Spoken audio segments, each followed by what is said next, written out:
Okay, folks, we're back again. You didn't get to see how I actually made the last one. As I told you, I don't have any special tools. I just got a bunch of stuff laying around that is useful for doing this. Let me show you how I make the other side. This is the triangle I cut to make the other side. As you can see, I marked the where I'm going to make the first two bends.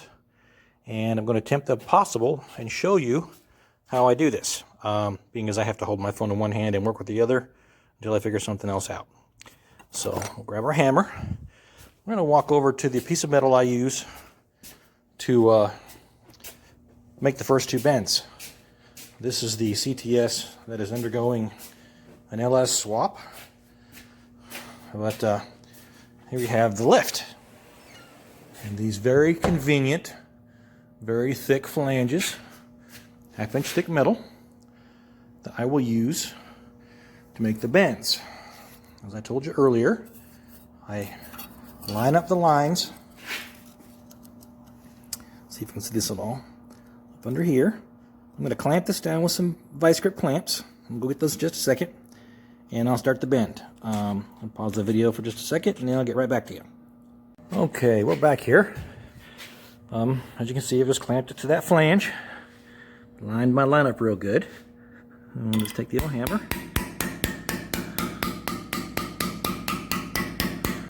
This will go pretty quickly because it's just a straight bend.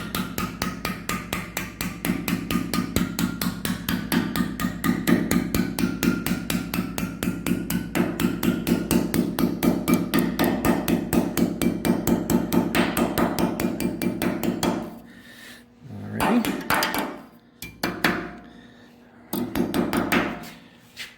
So how easy that was, no big deal at all. Now I'm getting ready to move the material, and we'll make the bend that goes over here. Okay, here we go. You'll notice that there's a bit of a hole right here where something, a lift post is stored, and it's not supported here. But because this surface goes a long ways here, this line here will soften up some. It's not a big deal. I can fix that on a piece of angle later. But we'll still be able to make this whole bend. Even you can see the quarter's not supported. The corner will be a little bit loose, but once again, we'll put it on another piece of steel and tighten it up after we're done. We'll get that hammer there.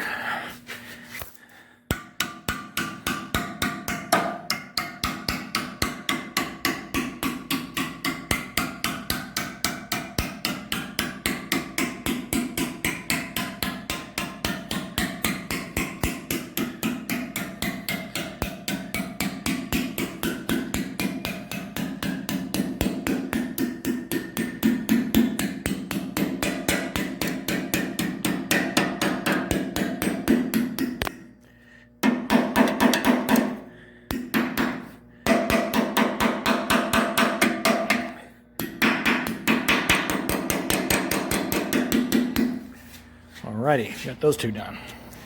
Now I'm going to go mark the front part where the angle, should say where the arch goes, and then we'll show you how we bend that. Okay. Take our corner piece, set it in here as even as we can.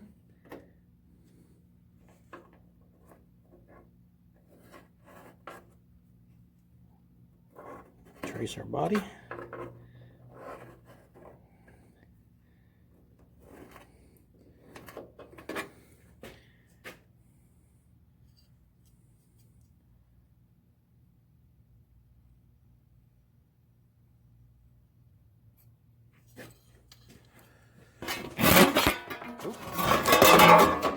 Now you see what we run into. Now, I thought I'd just guess real quick how big a piece I needed to make, and as you can see, I don't have enough material to make a flange. So we're going to make another one real quick. Make sure I've got enough material up here to make a flange to bend, and then we'll do it right. So I'll get back to you when I got that done. Okay, folks, we're back. I made a new piece. As you can see, I've marked it. What I do from this point, get my glove off here, I'll set you down for just a second. What I do from this point, I just need to mark just a lip on here. Now I'm not going to use a 1/2 inch lip like I did on the other side because it's just The bigger this lip is, because it's curved, the harder it is going to be to make. So what I generally use as a guide is I use my thumbnail or something, and I just kind of draw a line and follow it along this way. I'm going to go ahead and do that real quick and get right back with you. Okay. That doesn't have to be perfect, but you want something like that, kind of semi-even. It's actually going to be narrower than that. It's a little bit too fat. But I'm going to trim that off with some snips, and then cut that down to probably about 1/4 of an inch.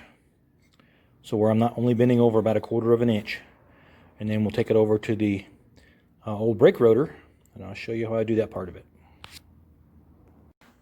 Okay, now we're cut.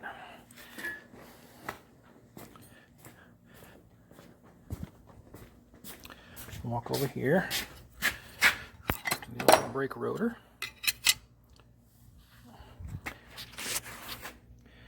Give me just a second, let me see if I can set this up so you can see something.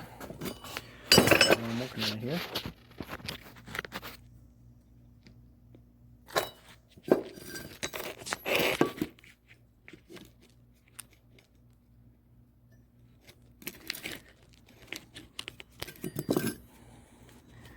That'll work better. Nope. That ain't working at all, is it?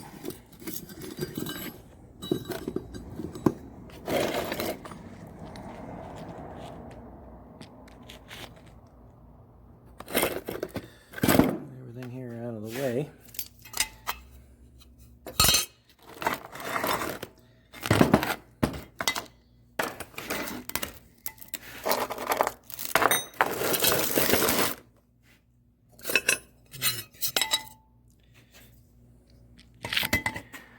What I'm going to do here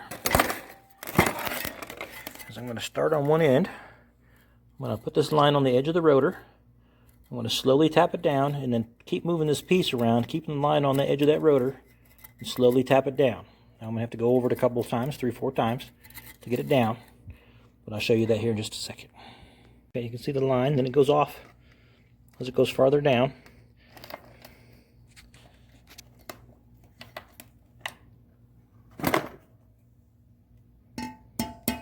Tapping on the edge lightly. Just going to bend it over a little bit here. Oh, it's going down. I'm going to have to set you down for just a second and do it, and I'll show you the first pass. Okay, let me flip this around if I can. Hold on a second here. Okay, this is how much is bent after the first go round. See, it's not bent a whole ton. I'm going to run it through again, and I'll show you after the second pass. Okay, after the second pass, you can see I got a little more angle on it. The line is starting to get a little more pronounced. And then we'll do the third pass. Okay, there's the third pass, almost at our 90. The fourth pass should get us where we want to be. And then we'll go try the fit. Okay, fourth pass, we've got our 90. Okay, let's go see how she fits. Walk around over here.